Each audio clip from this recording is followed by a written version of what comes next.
Wondering what to write about, trying to figure out what it's all about. Existentialist, am I worth anything or just this gown? I don't know. I don't know. I don't know. Spending time all alone, sending more songs to the phone, dreaming of a better home, while focused on trying to hone this craft, witchcraft. I hope the Bluez let this last. I don't know if the earth is painted blue. I don't know. That was a great sound. Watts with Outside on WNHH-LP 103.5 FM New Haven. Myself, Prestige, with my partner in crime, Long Island Rays, Elm City made EZ Bluez is in the building for Behind the Brand. Easy, you are better at introductions more than me. Who do we have here today? A couple of years ago, I was part of a benefit concert. Okay. And here I thought I was going to be the only person with an acoustic guitar and a bunch of really personal nightmares to share with the crowd. But then I looked over, and there was this man whose performance, personality, and at the time haircut, not so much today, but at the time haircut, reminded me of Mike Ness from Social Distortion. And I was completely blown away. Then, through the amazingness of social media, I realized we think alike about a lot of different things. And he's such an incredible human being, phenomenal father, and he owns his own plumbing company. Let's put our hands, feet, and toes together for the absolutely incredible Tim McDermott. What up, brother? Wow. I mean, that almost put a tear in my eye. Nice. It's my job. It's my job. Thank you very much. Cheers. Thank you. Cheers something about. I'll cheers my avocado salsa. Ooh, that sounds like such a horrible day. So, brother. So, since our meeting many moons ago, you have decided to venture out on your own, and you have started your own plumbing company. Mm-hmm. Now, why don't you tell the audience a little bit about the plumbing company and what it was like to venture off? Now, you did this pre-COVID. Yes. So let's talk about let's talk about, as I like to call, the before times.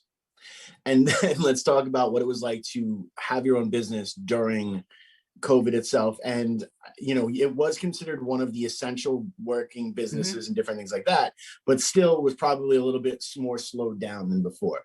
So before we get ahead of ourselves, let's go backtrack. What made you think, hey, I need to do what I do so well for myself and venture into making your own business? I'll give you a little history of myself. I've been a plumber. I'm 43 years old. I've been a plumber for 24 years of my life now. Wow. I started right out of high school. I went to O'Brien Tech. I started working for a company, Rick's Plumbing out of Milford. Rick Jerzik, they're still there today. They're still great. They're still kicking butt.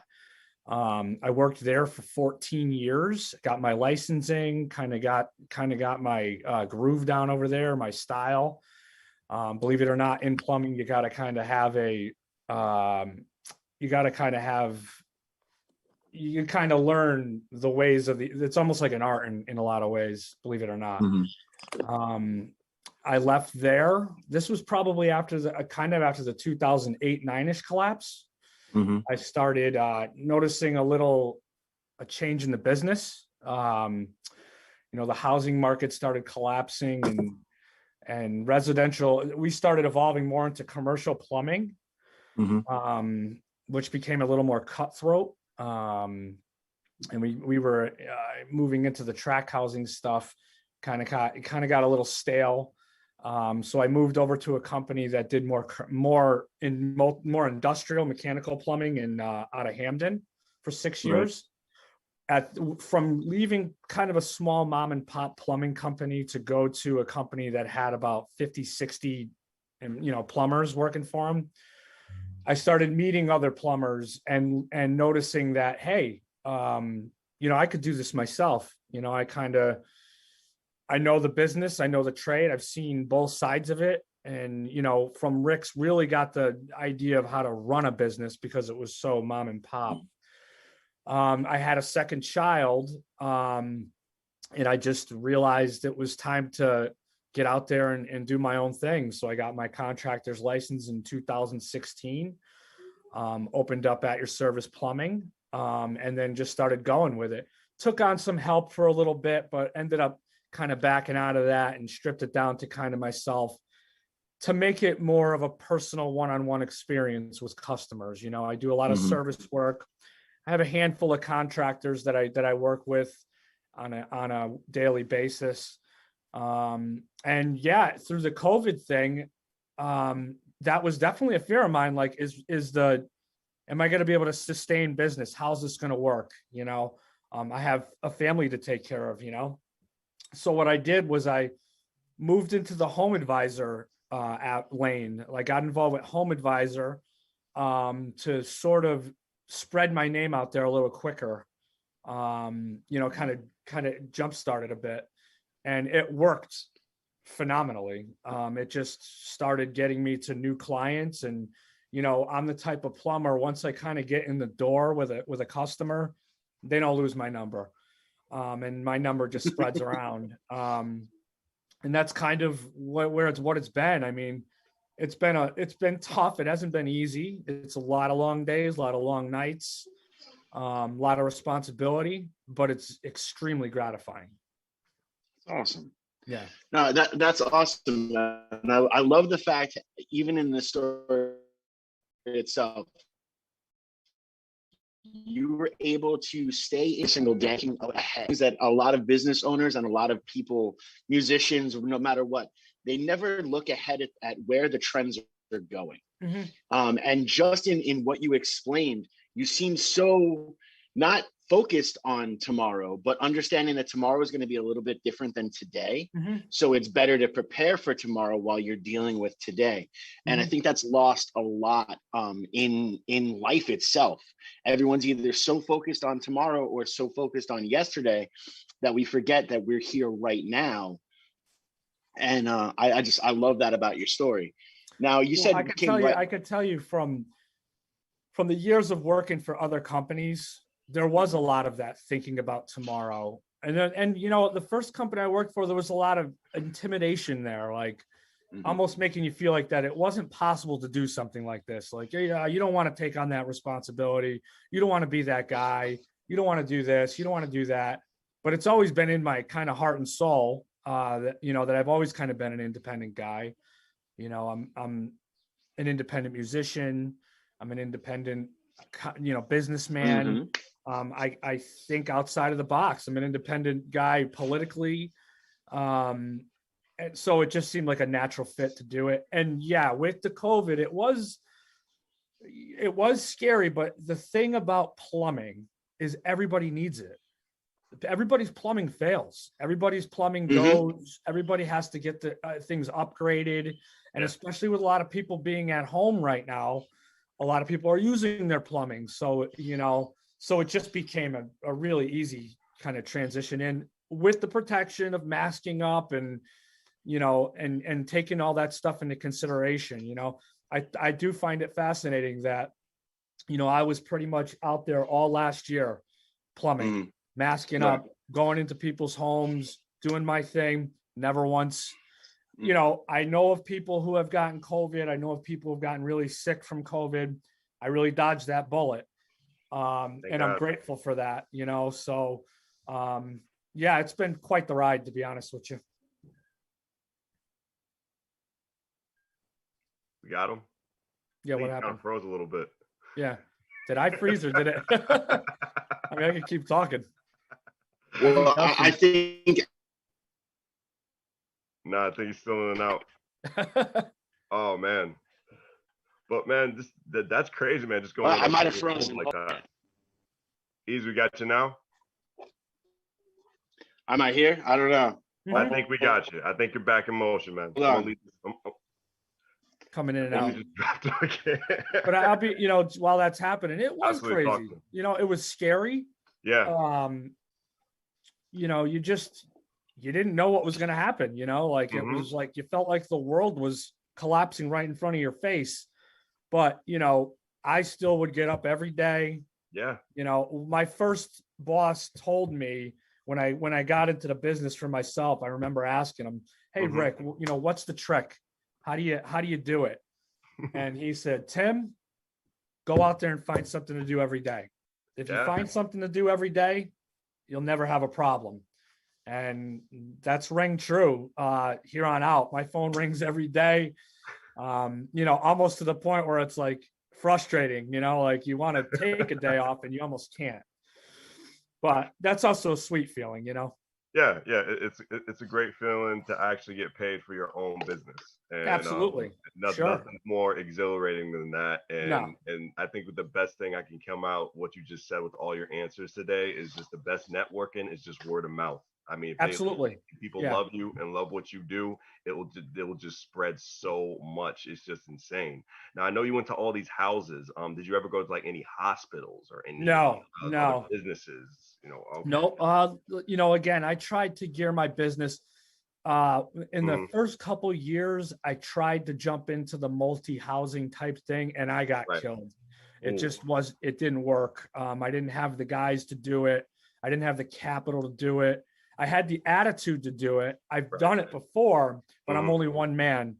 I understand. So I just backed out of that and Okay. just went back into the things that I'm more comfortable with: service, plumbing, houses, little Right. boiler jobs, you Mhm. know, picking up things along the way. And it's just been perfect going this route. I'm super happy that I did this, because for me, I finally see in my life Right. 3, 4, 5, 6 years down the road, there is a potential for really great things to occur with this. And, you know, for my kids and Mhm. my girlfriend's kids, it's just been a blessing. Totally. That's awesome to hear, brother. That's Mhm. definitely awesome to hear. Easy. Are you back with us, brother? Yes, I think so. I'm not sure. It depends. Am I back? I don't I hear ya. know. Is I'm on here. my, You want to I don't watch know if this? on I'm Tim's gonna do side, but on this. my side, I hear you, and then I hear your awesome voice and just like this awesome still smile. How, So it's how like about that? Is that so it's better? like your positive energy is still within this Right. broadcast. It's That's like the amazing. Well, I'm Wi-Fi gonna. gods are just just going back and forth with you. I think you They got don't them like. They mad don't on like. what you did. You gotta love Well, technology. I was. Yeah, you gotta love technology. Can you hear me? You can hear you Yeah. perfectly, brother. I say we just do Okay, it with so audio. Go ahead. I turned my video off. Well, Okay. I was gonna ask the question. I'm gonna ask this question anyway because Mhm. now that I know I'm being censored, I know that this question has to be asked. You know, I think it's very interesting that you were able to maintain your health during the COVID aspect, especially since most of the tracking that they were doing for COVID was through our sewer system, through the waste that was coming through. So obviously your job is very connected to that, Mhm. and it shows a testament. Now, I also know, and this is kind of what I want to get into, I also know you have a tendency to eat on the healthier side. You were one of the first people that I ran into that were doing juice cleanses and making sure you were staying away from the processed sugars and different things like that. Now, Mhm. I, in my massively uneducated and not I'm not an expert opinion, do feel that the more processed food people eat, the more susceptible they are to illnesses like Mhm. COVID. Mhm. Do you think that your healthy lifestyle is one of the things that has helped you maintain, especially since, again, you were working in an industry where the remnants of it was used to track COVID's reach? Well, And I'll that's why say they censored me. on the diet side, like I haven't been perfect, but I do make adjustments throughout the year. It's very, to me, I find it very hard to just stay true on one line of I don't know, like just being too rigid in that regard. I would love to stay more rigid. It's just a challenge. Right. But I do find myself always gravitating back to a cleaner eating style. It's not perfect, but it's better than making bad choices. Constant bad choices. And avoiding things, just smoking and drinking and those types of things too that are just extremely toxic. Anything in life is moderation. And I really boil that down to almost everything. Like you can obsess on anything and it can become toxic. So when that comes down to food or sleep or music or your work ethic. You know, if you have and I do have a tendency to be a little too overcritical or a little too analytical, it will always become toxic. So you got to keep yourself in check, you know, around everything. In regards to the tracking stuff, another thing I find with myself in my business is, you know, a lot of people attribute a plumber as a guy who's snaking toilets and snaking drains, or, you know, this just kind of filthy work. I stay clean, you know, and I also dial in where I almost pick and choose what I want and know what to turn away from and who to turn things to. You know, I don't do drain cleaning. I have a guy who does drain cleaning. I'll sub it over to him. I don't need every job. I just want the jobs that I like to do. That's the other thing about my business, is there's plenty of things in it that I really enjoy doing. So I try to find those things and find those lanes and stay in that. There's plenty of stuff to do out there. So you don't have to take every job. You can dial into things that fit your, kind of serve your lifestyle a little better. Definitely. And you're making this show a lot better on WNHH LP 103.5 FM New Haven. Myself, Prestige, and my partner in crime, who is actually still with the broadcast. The video's off. His name is EZ Bluez. He's in the building. We got Tim McDermott. He is our guest on Behind the Brand. Easy. I'm going to pass this mic up to you. Go right ahead. Easy has just left the building. Oh my God. He literally left the building when I said he was still here. My God, Behind the Brand, myself, Prestige. Tim, I love hearing your whole story. I love hearing everything about the plumbing work, but let's talk about the music, man. What was your first band? What made you actually, you know, start being an independent musician? Talk to me. Go right ahead. Well, I started playing guitar when I was like 15, 16 years old, essentially out of boredom. Right. And, you know, started learning in the, you know, the Nirvana worlds and the Right. Metallica worlds and, Right. you know, the rock punk type stuff. But really didn't come out of my shell or performing wise until I was about 30 years old. Okay. Kind of went through a divorce, some relationship stuff. And I just kind of broke out of that and started writing more. Started actually going to record for the first time in like 2011. Right. I started working with Mark Amendola, Okay. who's out of the New Haven area. He was in Gargantua Soul. Right. He was in Cortez, Fear the State. You know, kind of had a little bit of a touring history, opening for bands like Korn and Seven Dust and Rage Against the Machine. So he's very dynamic guitar player. And, you know, he just kind of helped me sort of believe in myself and what I'd be able to create. So it would start to go to him and bring songs into him.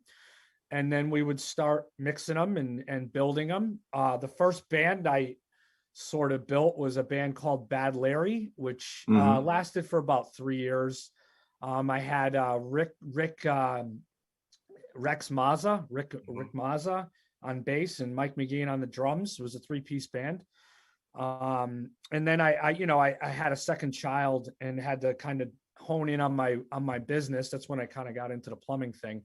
Right. So I kind of put that down for a bit, but was still writing. When we were doing Bad Larry, we put out a record. It's on our Facebook page. It's on the iTunes. We toured it out locally, you know, New Haven. We played a couple shows out in Massachusetts and Rhode Island, and a lot of the local bars we would play with. A lot of times we would piggyback with a band, the 34s, which is out of the New Haven area. They were doing open mics and at the Savin Rock Roasting Company down in West Haven on every Sunday night. So I kind of got into it with them, and then would piggyback shows off of them, and they would, you know, do the same with us. And, you know, had a lot of fun with it. Got my chops down better, performing live and playing better. And then after the Bad Larry thing kind of faded away, took some time off. And then kind of in the COVID thing, sort of after my mother passed away in 2020, I started, you know, writing again and cultivating music and went back into the studio again last year around like Marches and started putting music together again. Nice. And we're putting together with Mark we're putting together a project that'll be called TJM. And we should start leaking that stuff out in the next month or two to the world. And we're starting to look into the NFT world to see if that angle would work. Tim, I've been living under a rock. What's the NFT world? Non-fungible tokens. It's through the blockchain. If you're aware of Bitcoin runs on blockchain technology. So we're looking into that avenue to potentially use that as a tool to help move music around. As Easy knows, it's very difficult to get music out there and get people to hear it and follow it and love it. So we're looking to try to, and Mark's been in the business for a lot of years, and even him, he has such a hard time getting it to roll. But I also don't look at music in that regard either. It's more of a cathartic thing for me. Right. It's therapy, it's storytelling, it's getting a feeling out. A lot of times I'll pop videos up on my Facebook Live and generally as a tool to kind of show the outside world essentially how I practice, how I write, how I cultivate ideas, how a song will come together for me. I'll jot those ideas down, put them away.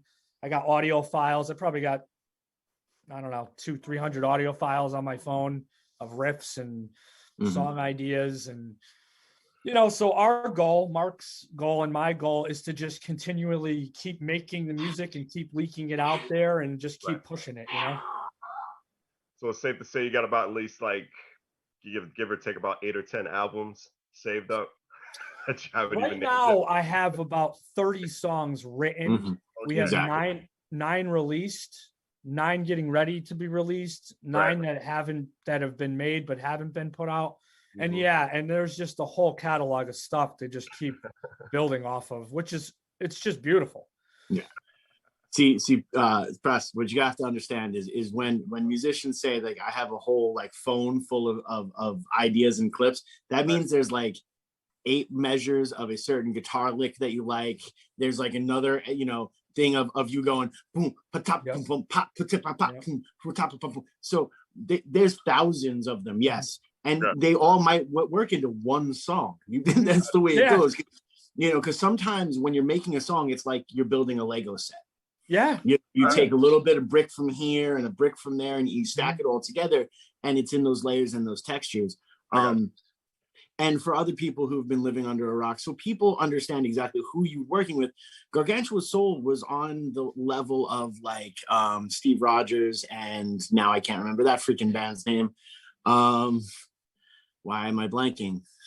They were on a level of almost cracking it. They were right there. And then stuff happens. It's just it's a challenging. I have 3 bands that are that I sort of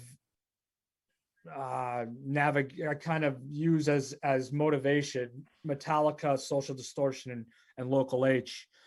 Local H is a 2-piece band out of Chicago, and their story. They in the 90s, they were just about to break it, and then their record label took on U2 and decided to go in another direction, and it just dropped them right off the map. But they're still out there today. They're still writing records. They're indie. They're writing great records. They're still touring. In fact, they're supposed to be coming to Hamden in September at the what is that? The Spaceland Ballroom. Yeah. So it's music is a funny beast. It's just interesting. I love that you mentioned Local H, because that's another thing that you and I seriously have in common. And Press, just so you know, Local H is the band. One of the words that everyone comments that I say is I'm copacetic. That's the band where I got that word from. I remember coming through high school, because bro, you and I are the same exact age. So I remember coming through high school and that song being yo, it's oh, Eddie Vedder. Oh yeah, Eddie Vedder's amazing. And you just have that type of aspect, and then nothing. See, for me, well, hold on. I kept following. I kept paying attention. I kept listening, and I personally love that type of discovery in music, you know, like I'm not a mainstream kind of follow the trend kind of guy. I'm kind of off the beaten path, find the little hidden gems and you know, go that direction. And you know, I think that just kind of, that's just how my character is, you know. I mean, sometimes it could be a lonely place, but when you kind of bump into the things that that fall in your world, it's just, it just all lines up. No, and I love that aspect, and that's kind of the point I was making. Nothing, when I say nothing, I mean on the mainstream level. But that was one of the first bands that for me got me to look deeper, because I loved the song and I started to do the research. And again, for all those at home, this is when you had the dial-up internet, when, you know, when you're there and you're just about to have that whole album downloaded, your mom picked up the phone because she had to call your aunt, and you lost everything. See, everybody today, not to be that guy and get off my lawn, but everyone today has it way too quick. You just got to hit a button and it's there. You know, when you had to put the work in, you know, and researching these bands was more about getting, like, if you had a friend, like you went to summer camp and you met a friend from Chicago, and you and him bonded, he would send you a mixtape. And then you would send him a mixtape. And that's how things started to come through. That was the Metallica story.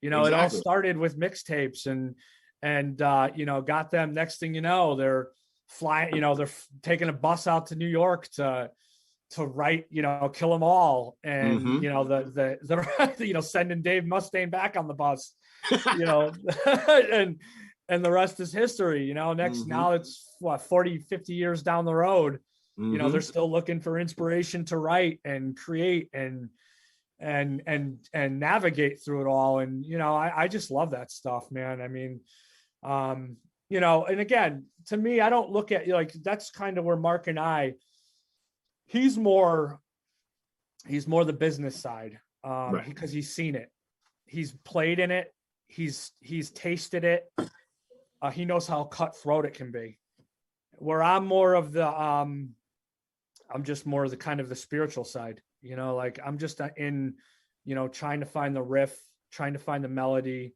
trying to find the right words to say, trying to get the right sound, trying to get the right feel, and hopefully passing that off to other people, you know, hopefully somebody else can feel that message and go, hey, I get that, you know, I feel that. And, you know, sometimes you get it. I'll never forget when it was like I don't know, maybe third or fourth time I had done like an open mic, and it was up in like Waterford, and I did a set, and I got off the stage, and this kid comes up to me and he's like, hey man, that was great.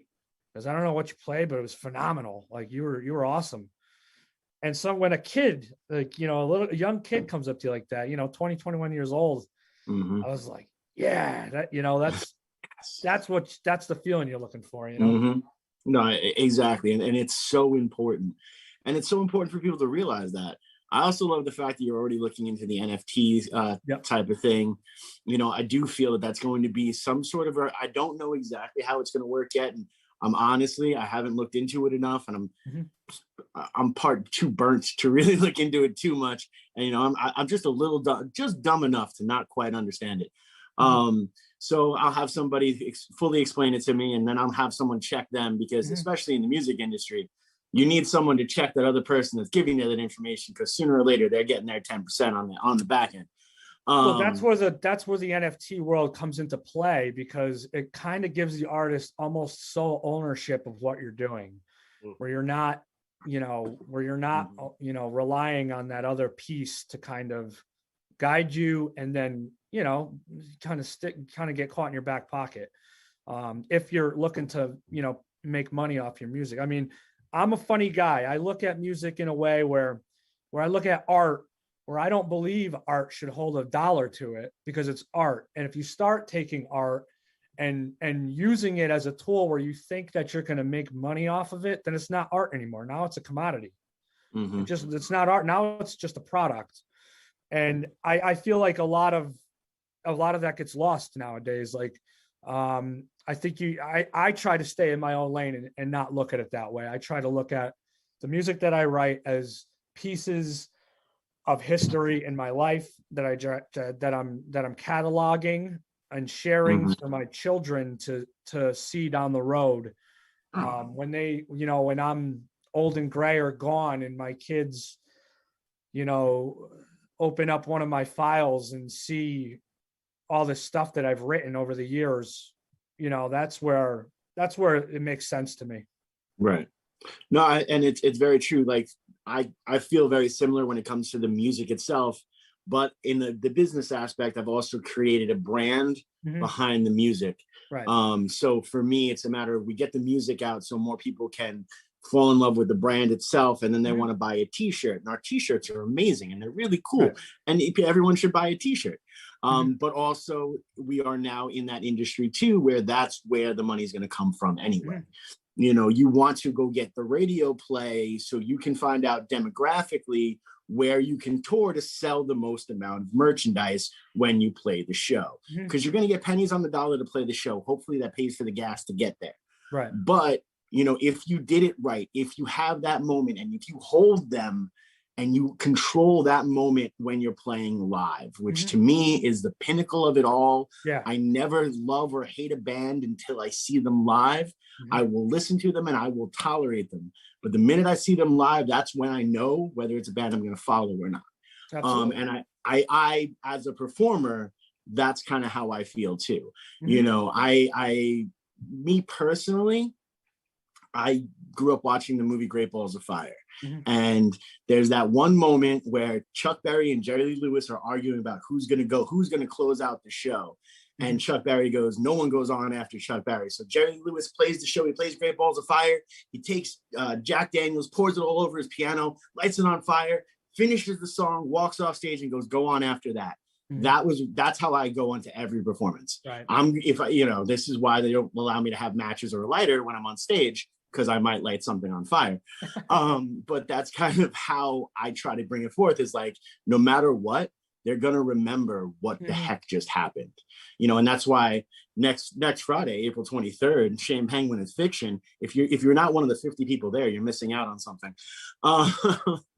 Right. I mean, I definitely believe in when you do go out and perform, whether it be in front of one person or 100 people, you should always leave it out there, and it's a hard thing to do. I mean, when you're up there, you're doing your stuff and you can hear the chatter around the room and you can tell who's into it and who's not into it. I've always felt like I've had the ability to just kind of look past all that stuff. I try to just stay I try to get myself caught into a groove, and hold on to that moment. I hold on to that feeling of your voice going through the microphone and hearing it through the PA and hearing it work with the guitar. And if you have a full band working that, trying to get caught in that moment, it's a challenging thing to do, but when it feels right, man, it's the greatest thing ever. Amen. I love it. Love it. Oh, look, we got to clap in a circle. Now, it's so interesting because you talk about how you and Mark are the two different sides of the coin. And it really also seems there's a duality in yourself as well, because you are the businessman when it comes to your independent business, and you're the artist when it comes to your music, which I think is incredible to have. And the other thing that I really, really want the people at home to really, really listen to, you own your own business. And instead of, you go against what society says of take every single job possible because you need as much money as humanly possible, and you need the bigger, and it needs to be bigger, and it needs to be greater, and it needs to be grander, which drives you crazy, it stresses you out, and then you wind up dead early. You do what you want to do, and you do it if it interests you and if you like it, because you have the ability to own your own business, but you're also extremely good at what you do. Yeah. Well, yeah, you have to care about what you do. You got to believe in what you do. You have to carry yourself and conduct yourself appropriately. It's no joke when, somebody's inviting you into their home to work on their stuff. You want to go in there and you make sure that with that, when you leave there, that they're like, hey, that was a great experience. Falling back on what you kind of said a minute ago, how I have the business and the art, yeah, they separate each other in a way because they're two different tools, but in some way, they do kind of flow through each other because I kind of, in the same end of my business that I work with my art, I kind of use the same steps, man. Like I kind of, when I'm conducting myself on a daily basis, there's a process that I go through.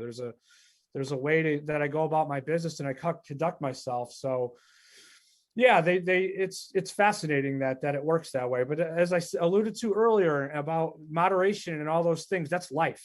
It's all interconnected in that way. And how you understand that, not that I'm some kind of prophet here or whatever. I mean, but through 43 years of life, I've learned a couple things about going through.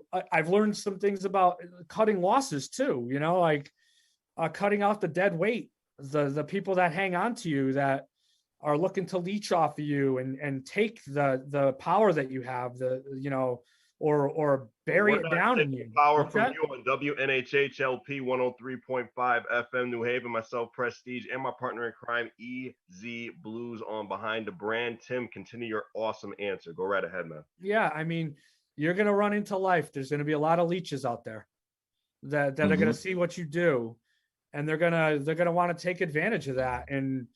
And you just have to, see that coming, and you're going to get burned once in a while. That's going to happen. That's life. But that's what teaches you what to stay away from and what to move toward and what's real and what's not. It's crazy. No, it's so true. And I love your sheer honesty with it. In no way are you saying this is absolute perfect, because you understand that there's no such thing as perfection. No. I love, a lot of people like, oh, the answer, oh, that's just life. It's a cop-out. It's only a cop-out if you're not facing it. You're right. Facing it, you're addressing it on an everyday basis, and the steps in which you're using are benefiting you because you understand yourself. Mm-hmm. Yeah. In no way, and people can play back this conversation, and I hope they do 1.5 million times. In no way have you said, this is what you should do. You have said, this is what I've done. This is what works for me. Mm-hmm. That, I see that it's here. And I love you even were able to further highlight how your two worlds lead into each other. I was going to save this for the last segment, and I think we're in that last segment aspect. But it's a very Eastern philosophy type of way that you go about your life. And I don't really know if you really understand, if you really know that. But you are very yin and yang. Like it's in almost every single aspect, and you have the true understanding of it. In one of the most horrible movies of all time, which I suggest everyone go and check out. It has Dolph Lundgren and Brandon Lee in it. I believe it's Showdown in Tokyo or something like that. There's a scene where they're sitting in the car, these two cops, they're talking. And Brandon Lee, who in the movie, he's also half Caucasian, half Asian. And they say, Dolph Lundgren's like, oh, so you took karate. He's like, yeah, I had to choose between flower arranging and karate because I needed to pay tribute to my mom wanted to make sure I paid tribute to my culture. Mm-hmm. And he goes, and Dolph Lundgren's like, well, a real warrior knows both. I did the karate aspect of it, and I did the flower arranging. And if you go back and you look at the samurais, the most phenomenal samurais out there were also the poets, were also the people that would do the flower arrangement, were also were phenomenal in origami. Mm-hmm. If you just feed one side of it, your life is gonna be lopsided. But you're able to maintain, and you're feeding both sides, and they're working together because you have a perfect understanding of yourself. And I do feel that if you have not read the Book of Five Rings by Miyamoto Musashi, I feel like you could write the second book of it, because you've kind of mastered the technique. And if you haven't read it and you've mastered the technique, I can only imagine what's going to happen when you read it. I mean, nothing is perfect. I struggle with a lot of things. I make plenty of mistakes. It's a battle, it's a grind. But again, I wouldn't switch it for nothing. Like when I was working at the second company after Rick's, one of the biggest frustrations I would have there was how much I cared about that job and how much the people around me didn't care about that job. And when you're in a position where you're like a foreman and you're trying to get guys to do their thing and they just don't care, They don't care about you. They don't care about why they're there. They're just clocking in and clocking out. And you're the type of person that, you pay attention to detail on every little thing that you do. It may not be perfect all the time, but you try. It just didn't work for me anymore. I couldn't sit in that world of that 9 to 5 clocking into the same thing around these people that just didn't give a damn.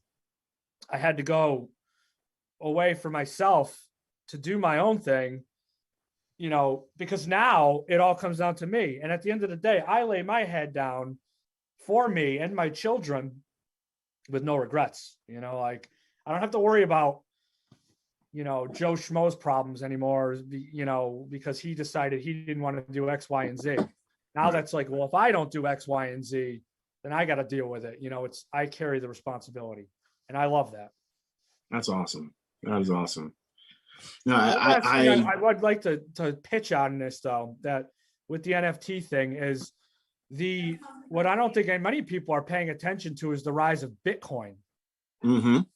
And how important that is to the economy today, and especially with the rise of inflation. I suggest a lot of people, whoever's listening to this broadcast, and you guys in itself, is to start looking into Bitcoin, collecting Bitcoin, earning Bitcoin, saving Bitcoin, and holding Bitcoin for the future, because I do believe that Bitcoin will be something very huge in the future, near future, that I think everybody should at least hold some of it. No, I fully believe that. And I think with me personally, I remember when my grandparents, apparently when they got married, my great grandfather gave them stock in Apple. Yep. Now this was in like 1950 something. Mm-hmm. Apple was really nothing upon nothing. And from that, they were able to pay off their house. Mm-hmm. So they were able to pay off their house from that. And it's always sat with me. I've never truly understood the stock market, nor have I ever really played it.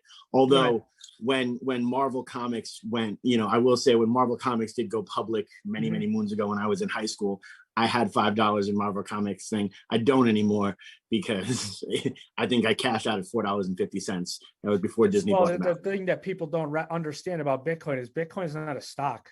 It doesn't trade like a stock. It trades 24 hours a day, 7 days a week, and it will have a scarcity issue. There will only be 21 million Bitcoin made, and Bitcoin will be mined in 2140. So my suggestion is to people is to start holding Bitcoin. Don't sell it. Buy it, hold it, lock it away, because someday that Bitcoin might be worth something remarkably huge. Right.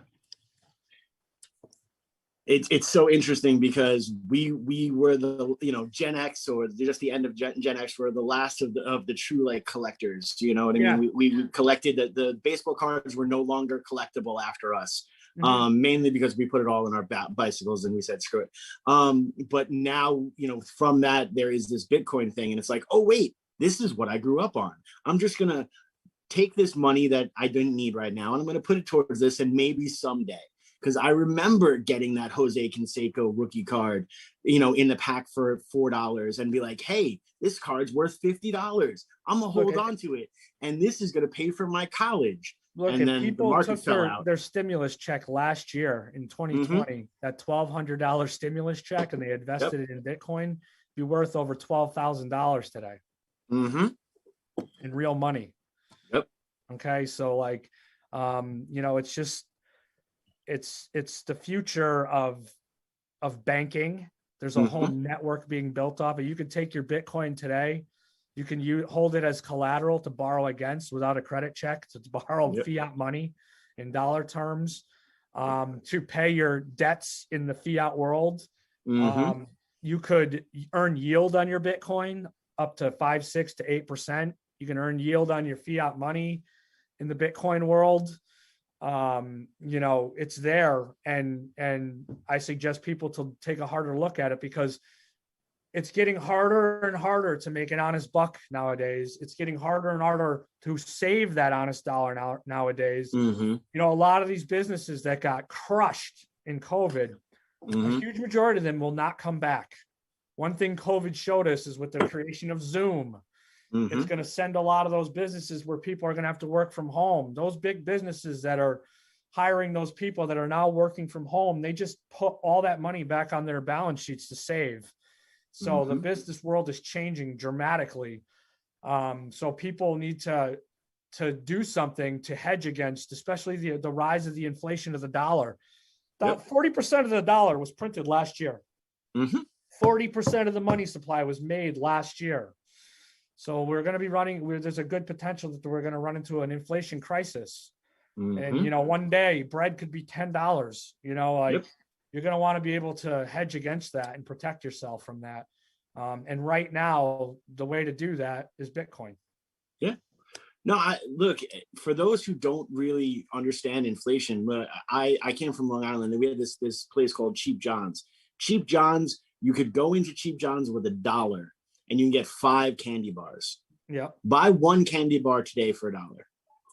And that's not at a Dollar Tree. Buy 1 candy bar right today, 1. And the Snickers bars are smaller. Like, let's be real. The Snickers bars that we had, you know, made the screen. If I held it up here, it'd be the entire screen. I'd have to hold it up really close for it to be the entire screen today. Look at the cereal box. Look at the box of cereal. Yep. They found ways to cut corners to make the product smaller and to get less for your dollar. I mean, this is just marketing 101, you know, and you know, that's only going to get worse. Like that, I just see that only getting worse until, like, the first country to adopt Bitcoin as its currency will be the country that wins. Yeah, and that's I don't disagree, but that also means it's going to have to be the country that understands they have to live within a limitation. Well, there's a scarcity issue in it, and if you peg it like, hold on. I just gotta cut you guys off real quick. We got about like 2 minutes left of the broadcast. Tim, we learned so much today. Thank you for being here, and please, this is the time for the rest of the show that you promote yourself. Please give up any social media when it comes to your music, your plumbing business, and anything you got coming up within this year. So this time is yours. Go right ahead. All right. Well, like I said, I have a record that'll be dropping soon under TJM, which is my initials. The record will be called Jewels. It's within the next month or two, we'll start leaking out some stuff. Mostly, we're going to try doing some videos, some YouTube videos and things of that nature, visual stuff. So, you know, and then hopefully we can get out there, play some music, hopefully. Obviously, At Your Service Plumbing is my plumbing business. You know, it's online. It's on my Facebook pages there. Just look up At Your Service. The TGM stuff will be appearing soon. The Bad Larry stuff is out there in the world. You can find it. Just search Bad Larry. It's in the iTunes. It's in, you know, we have a Facebook page out there for it. You know, yeah, all that stuff is there. And I appreciate the opportunity to come and talk to you guys and have a platform to be able to chit chat and share a little about who I am. It's been awesome. And I love that we covered every single aspect of personality and life. You know, started off, we're going to talk about the business, and then we're going to tell everybody why it's important to invest in Bitcoin. And by the way, listen, buy Miyamoto Musashi's Book of Five Rings, and make sure next Friday you're at 10 Sullivan to see Shane Penguin. This is the funness that is here, and it's been an absolute honor and a privilege. I love talking to you because you are so intelligent and you have such a great understanding of life. And I hope more people listen, and I hope more people listen to this episode and go over it and over it and over it, because they can learn a lot about themselves from your story. And I appreciate awesome. that. That's really great. I appreciate Easy. that. What do you always say? Get that pen and paper and this is the time that you pull over, because there are people listening to it on their lunch break right now. And I tell them, this is the time where you pull the car over to the side, take out that pen and the piece of paper, and you take notes. And this episode is one that you want to wait till you go home, have a good meal, up on the starches, get some good starches, because you're going to want a little bit of extra energy when listening to this episode, and then write down everything. Like, sit there and transpose it, put it on, or just listen to it on loop, and your headphones while you're doing your hike tomorrow on a Saturday. You're going to learn so much from this episode, and I love it. It's fantastic. That's great. Tim, thank you for being part of the show for Behind the Brand with myself, Prestige, and my partner in crime, Long Island Rays, Elm City made EZ Bluez is in the building on WNHH LP 103.5 FM New Haven. Thank you. Woo! What do I do now? Do I leave? Yeah, you leave. Wondering what to write about, to figure out what it's all about. Excellentialist, am I worth anything or just a scout? I don't know. I don't know. I don't know. Spending time all alone, sending my songs through the phone, dreaming of a better home, we while focused on trying to hone this craft, witchcraft. I hope the Bluez let this I last. don't know